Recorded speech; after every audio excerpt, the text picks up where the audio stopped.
I'm into psychology, right? Yeah. And I was looking at an article from 2019 when the 49ers were, what are people saying? Oh, perfect. Okay, we're good. Yeah. All right. So I was looking at an article from 2019 when the 49ers made a Super Bowl. And I found something really interesting. John Lynch, when he first came, had taken basically a business course at Stanford.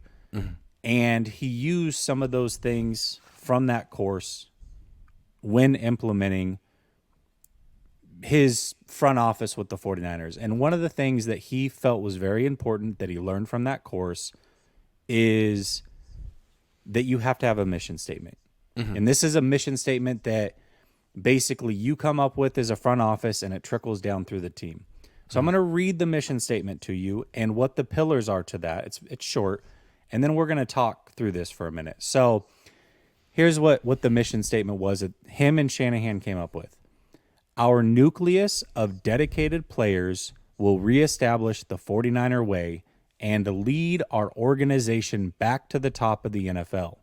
These players will represent our core values and beliefs in both their talent and their spirit.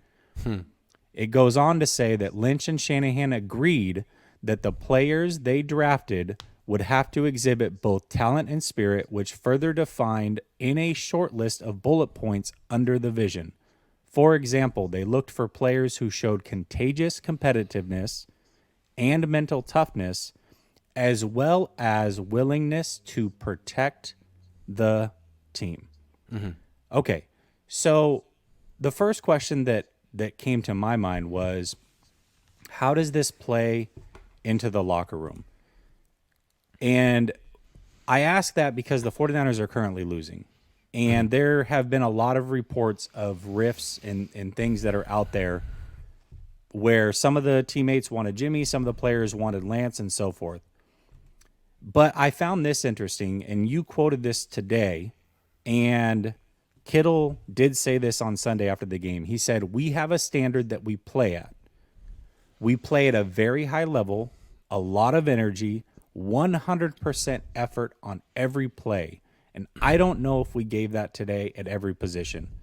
That, to me, is a leader in the locker room echoing exactly what that mission statement is for the team. And so that, to me, was encouraging because I feel like we're seeing early glimpses, at least at 3-3, that this locker room has not at all been lost by Kyle Shanahan. I think those things are very important.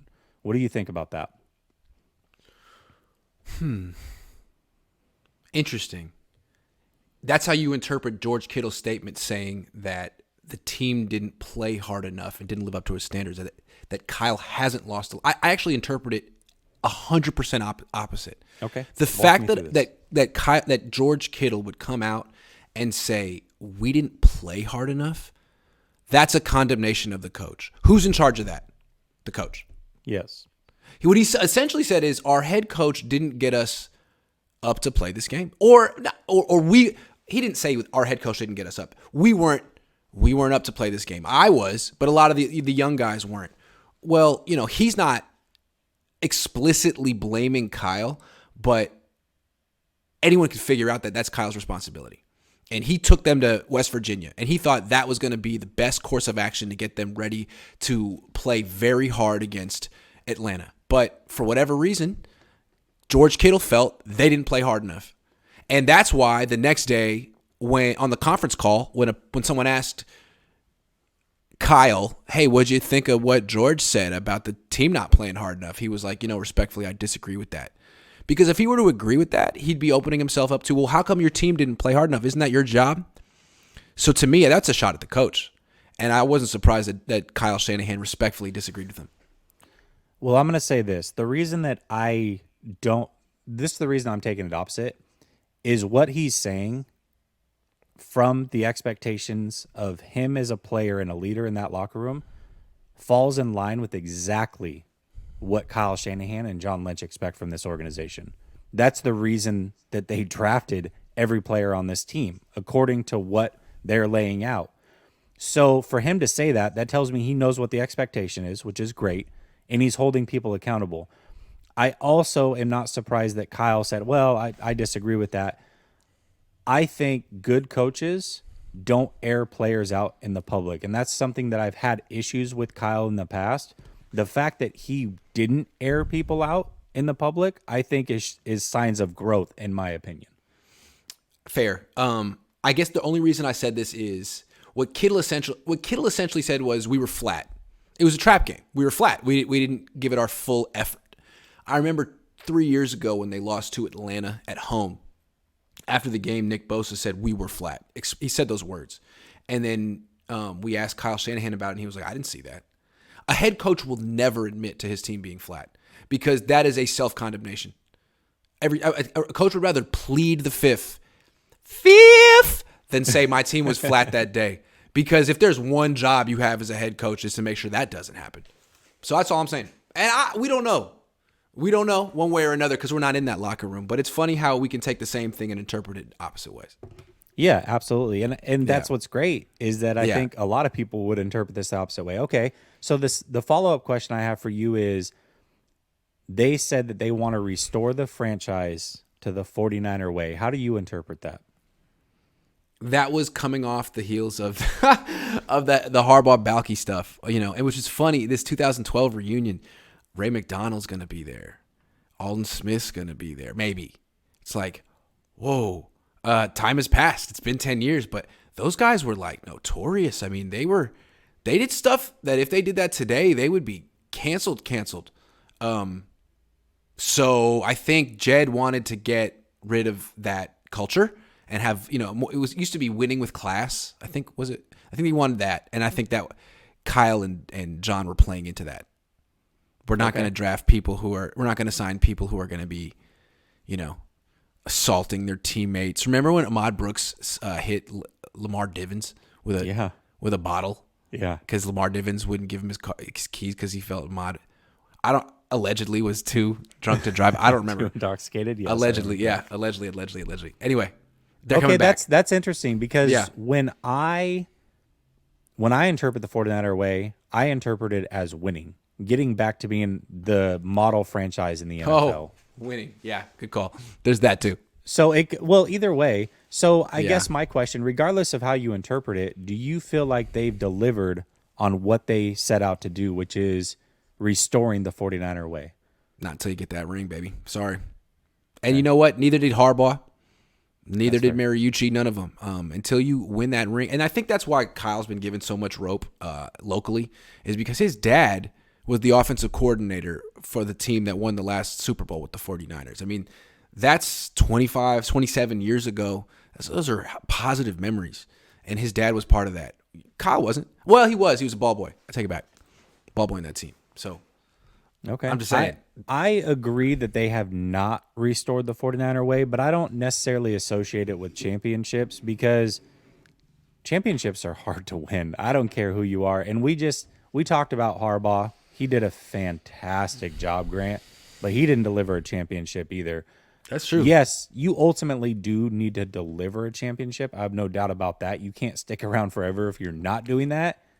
But if they can put together some good seasons and make deep runs, I think Harbaugh did restore the 49er way, in my opinion, because every season as a fan, I will tell you this, I was confident that team was going to steamroll and make it to the playoffs and make a deep playoff run. I'm not confident in this regime right now to do that in back-to-back seasons because I haven't seen it. Nah, to me, the 49er way in the 80s and 90s was when you got to the Super Bowl, you won it. End of story, 5-0. Then Harbaugh got there, and they took on a huge deficit to start the game, had to claw their way back, and they got down to the 7-yard line and were unprepared. And then the Niners, with Kyle, they had a 10-point lead in the fourth quarter and blew it. That's not the Niner way. But maybe my definition of the Niner way is too lofty. But that's totally. But I do agree with you that they haven't done it. That's like what the Bengals do in the Super Bowl. That's the Bengal way. You know, well, we were in the Super Bowl and we had a chance, but now they're champions. But we were in the game, and it's a very painful memory. That's the Bengal way. I don't know. I feel one day. Okay.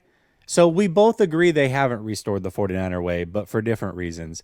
All right, go ahead and go to the next one. I have another question for you, and I think that, we can go off of this, but go ahead. Read some super chats. All right, California Bear says, been a wild week roasting Kyle, ready for Sunday. And then he says, are you going to talk about Harbaugh in the reunion? We've been talking about it. Did you miss it? So we let off. Well, he might have, because it sounds like my mic was pretty low. Sorry about that. Heard they're honoring the 2012 team on Sunday. Might explain why Harbaugh's in town. Yep, that's the reason. Hey, Dad, thank you very much. That was very nice of him. He's coming over for dinner tonight.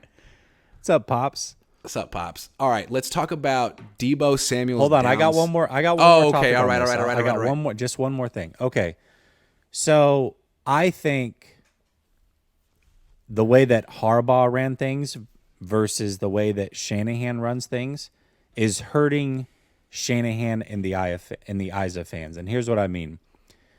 You remember the little mantra, who's got it better than us? Nobody. Everybody loved that. But when he said, who's got it better than us, I think fans gravitated to that. And they said, well, us, that's us too. Like, we're the fan. Yeah, we're a part of this. Nobody's got it better than us. And I think Harbaugh did a great job of making everybody feel included in that. And so I think that there's some nostalgia towards Harbaugh, especially when Shanahan isn't winning. And when I go back to their mission statement and what they made, and by the way, this hangs above their locker room, protect the team. That tells me that's everybody in that locker room. That's everybody in the organization. We protect our own at all costs, but that doesn't include you, the fan. So Shanahan, in my opinion, where he's gone wrong a little bit is he hasn't included the fans in what they're doing the way that Harbaugh did. And I think that's why there's a lot of nostalgia towards Harbaugh and not as much love towards Shanahan when things aren't going well. That's my personal opinion. Here's the biggest reason why Shanahan's stock is down, though. It's because he's outgaining opponents by 1.5 yards per play. And he's 3-3. Like, Harbaugh didn't do this stuff. Harbaugh won most of the time. Now, he didn't win the Super Bowl, but he didn't beat himself. Like 3 turnovers last week and you lost to Atlanta. Harbaugh didn't do stuff like that. Kyle, they have a top 10 offense and a top 10 defense in terms of yards per play allowed and gained. And they're 3-3. They can't beat anyone other than Carolina outside the division. Like, it's very frustrating. Very frustrating to the point where he looks amateurish at times. I think that's why people are remembering Harbaugh as the good old days and kind of like forgetting the reasons why he wasn't perfect either. But Kyle does some stuff where it's like, man, you don't know how to win. You don't know how to win consistently. Harbaugh knew how to win consistently. Kyle is just as likely to beat himself that week as he is to beat the opponent. And it's like, which Kyle's going to show up? I don't know. He absolutely might beat the Chiefs this week and then turn around and lose to McVay the next week. I mean, who the hell? We don't know. It's crazy. It's inconsistent. It's inconsistent. You know what's funny is a lot of people, it seems like people choose sides on this, which I understand. That's the way it always ends up working out. We can't love both. We gotta pick which one we love here. But a lot of people talk about how it's unfair to compare them because Shanahan, his first 2 years was rebuilding the team. If you remove those first 2 years, his winning percentage is still 7% less than Harbaugh's. Mm-hmm. And if you take his 2 best seasons, so his only winning seasons he's had since he's been here, his winning percentage is exactly what Harbaugh's was across that 4-year stretch, including an 8-8 season. Harbaugh did a really, really good job. And I'm not saying Shanahan's doing horrible, but people forget, I think, how good Harbaugh really did with this team. Yeah. Jamar says he's a new member. Oh, thank you very much. The Goose says, what's worse, Harbaugh losing the Super Bowl to Joe Flacco or Shanahan losing a 10-point lead to Mahomes? 10-point lead, in my opinion. I mean, they're both bad. A loss is a loss. End of story. Yeah, a win's a win, a loss is a loss. But I'm just going off my personal feeling as a fan. I remember leaving that Ravens game. It was like, yeah, they lost, but they were coming back. They almost had it at the very end. Versus you had the lead against Kansas City. For 3 quarters, you thought that the 49ers were going to be Super Bowl champions, and then you got your heart ripped out at the end. That feeling was much worse to me. Yeah, I just felt like that Harbaugh, they were totally unprepared. I think they had a penalty on their first play. They fell behind. And the only reason they got back in the game was because there was a power outage and they got like a half hour to get their shit together. That was embarrassing too. And then the way they finished up, like it was like the original Marshall. Like you can't give the ball to Frank Gore one time. You're just going to throw the same pass over and over and over. Yeah, Kyle gets that a was passer. also really weird. What a weird Super Bowl to play your brother, and I don't know. That was kind of a bizarre Super Bowl. Official BNA Music 88 says Kyle gets a pass for being a Super Bowl winning ball boy. Thank you. I teed it up. You knocked it out of the park.